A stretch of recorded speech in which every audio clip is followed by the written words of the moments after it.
अगर पिता भगवान का भजन करे तो अपने भाग्य और पुत्र के भी भाग्य को बदल कर जैसा चाहे वैसा कर सकता है। वो तो आएगा अपने ही कर्मों से, और उसमें दुख और सुख का अनुभव तुम्हारे कर्म उसमें सम्मिलित होंगे। अगर आपने पूर्व में जो जीव पुत्र रूप में आ रहा है उसके साथ अभद्र कर्म किए हैं, तो आकर के जीवन भर आपको जलाएगा, आपको दुख देगा। और आपने भद्र माने मंगल में कर्म किए हैं तो जीव पुत्र बन के आएगा, तुम्हें सुख प्रदान करेगा। अब यदि समय भजन कर लो भगवान का तो तुम उसके भी भाग्य को बदल सकते हो और अपने भी भाग्य को बदल सकते हो। ये भजन ही एक ऐसा कर्म है जो सब सुधार देता है। मार्कंडेय ऋषि के पिता महाराज मृकंड ने देखा, बहुत ज्योतिषाचार्य थे, कि 5 वर्ष में मेरे पुत्र की आयु खत्म है, मर जाएगा। बड़ी चिंता हुई कि जीवन भर भजन करते रहे, तपस्या की। पहले प्राय हम सब ऋषियों की ही संतान है, रहते गृहस्थ में थे पर पूर्ण ऋषि तपस्वी मुनियों की तरह हम सब ऋषियों की संतान है। जब गोत्र पूछा जाए तो देखो नहीं बोलते भरद्वाज गोत्र, याज्ञवल्क्य, हम सब ऋषियों की संतानें हैं। हाँ, तो उनको लगा कि कैसे क्या कर सकते हैं कि 5 वर्ष के बाद ये बालक जीवित बना रहे। अब पिता का कर्म शुरू हो रहा है।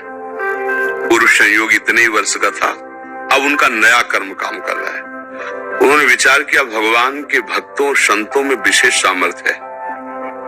यदि संतों को साष्टांग दंडवत करे और संतों का आशीर्वाद मिले तो मैं इसे मृत्यु से भी बचा सकता हूँ। उनको पता था, उनकी श्रद्धा थी, उनकी भावना थी। तो प्रायः पवित्र नदियों के किनारे ही ऋषियों के आश्रम होते थे, तो गंगा जी के समीप ही तो घाट में खड़ा कर देते। जो भी संत दिखाई देते, वैष्णव तिलक या शैव तिलक, वो सबको आदेश कर, छोटा सा बालक 2 वर्ष 3, साष्टांग प्रणाम करो, साष्टांग प्रणाम करो। उनकी सेवा यही थी, प्रसाद पाओ और जाके घाट में खड़े हो, जो भी संत दिखाई दे साष्टांग प्रणाम करो। एक दिन प्रच्छन्न वेश से गुप्त रूप से सनक सनंदन सनातन सनत कुमार भी, अब आपको क्या पता कौन महात्मा किस कोटि का किस देश में तुम्हारे पास बैठा है, या तुम्हारे संग वार्तालाप कर रहा है, या तुम्हें कभी मिल सकता है, हमारी दृष्टि नहीं है ना। और वो दिव्य महापुरुष थे और वो देखा करते थे। जो साष्टांग प्रणाम किया तो चारों संत वेश में थे, उनका चिरंजीवी भाव, बस वो आ गए।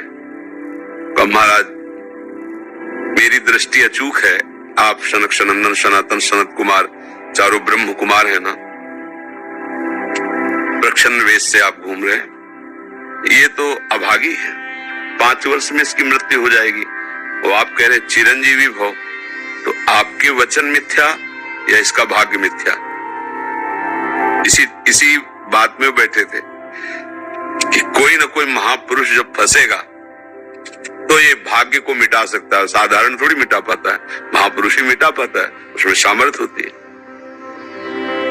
तो उनका ठीक है, चिरंजीवी तो रहेगा ही। तुम्हारी ज्योतिष से तुमको पता है किस मिनट में किस सेकंड में मृत्यु होगी। उस दिन प्रातः से लेकर के और मृत्यु समय तक भगवान शिव के मंदिर में शिव का आलिंगन करके इसे बैठा देना, बस फिर और हम देख लेंगे। ऐसा ही किया। चारों ब्रह्म कुमार दरवाजे पे खड़े हो गए। तो ऐसे पुरुषों के पास यमदूत नहीं आते, साक्षात धर्मराज आते हैं। धर्मराज ने देखा सनक सनंदन सनातन सनत कुमार, तो उनका इस जीव का समय हो रहा है, आप आदेश करें तो मैं इसे ले जाऊं। नहीं, मैंने तो चिरंजीवी भव कहा है। बोले ब्रह्मा के आप पुत्र हैं, ब्रह्मा के द्वारा ही विधान किया जाता है।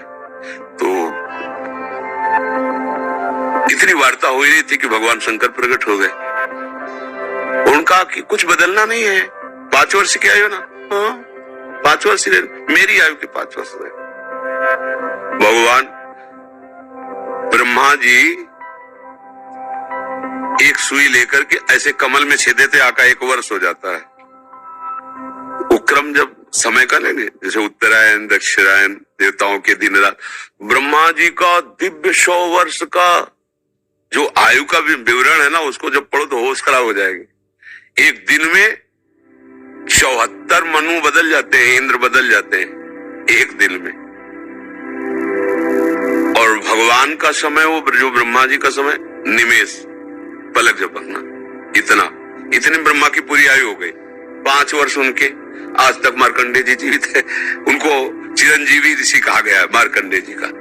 अगर पिता भगवान का भजन करे तो अपने भाग्य और पुत्र के भी भाग्य को बदल कर जैसा चाहे वैसा कर सकता है। भावी मेट सके त्रिपुरारी। अगर भजन बल है तो फिर आनंद ही आनंद है, नहीं तो दोनों के कर्म संयोग से ही संयोग बनता है। वो तो मान लो पुत्र रूप में आ रहा है, अभी हमारा आपका पूर्व जन्म का कोई संयोग तो आपको देखते ही चिढ़ पैदा हो जाएगी। आप ऐसे वचन बोलेंगे कि मेरा हृदय जलने लगे, ये आदमी क्यों आया हमारे सामने? वो हमारा कर्म है जो आपको भी जला रहा है, मेरे को भी जला रहा है, दोनों में द्वेष पैदा कर रहा है। और अगर अच्छा देखते ही ऐसा लगा कि मानो हमने बहुत समय से अपने प्रियजन को बाद में देख, ऐसा लगता है तो हमारी बहुत प्रिय, और देखकर आनंद है, आप जाओगे खुशी हुई, हमारे खुशी हुई, क्या हुआ? कर्म ही सबको दुख सुख देता है और कुछ नहीं। अगर कर्म को कोई मिटा सकता है तो भगवान का भजन मिटा सकता है दूसरा नहीं। खूब प्रभु का आश्रय लेकर के उनकी लीला गायन करो, नाम जप करो, सब ठीक हो जाएगा। और गर्भस्थ शिशु को भगवत चर्चा सुनानी चाहिए, उससे प्रभाव पड़ता है। जैसे माँ गर्भवती है तो चाहिए कि स्वयं स्वाध्याय करे या फिर परिवार के जन कथा कह रहे हो, चुपचाप शांति से बैठ के सुने और नाम जप करे, तो गर्भस्थ शिशु पर उसका प्रभाव पड़ता है। जैसे प्रहलाद जी जब कयाधु जी के गर्भ में थे तो नारद जी अपने आश्रम में लेकर के उनको भी भगवत चर्चा भक्ति का उपदेश किया, तो ऐसे महान भागवत 5 वर्ष में विश्व विजेता हिरण्यकश्यप को परास्त कर दिया। 5 वर्ष की आयु प्रहलाद जी की है और विश्व शक्ति संपन्न हिरण्यकश्यप परास्त कर दिया। अभिमन्यु जी गर्भ में ही थे, चक्रव्यूह का वेदन की क्रिया बताई तो 6 द्वार वेदने की क्रिया तक वो जगती रही, 7वें में सो गए। तो फिर वो मतलब गर्भस्थ शिशु पर बाहरी चर्चा का प्रभाव पड़ता है, बाहरी आचरण का प्रभाव पड़ता है। यदि हम नाम कीर्तन, भगवत चर्चा, भगवत कथा वार्ता, उसमें भक्ति का अंकुरण हो जाएगा, गर्भस्थ शिशु में उसका प्रभाव पड़ जाएगा।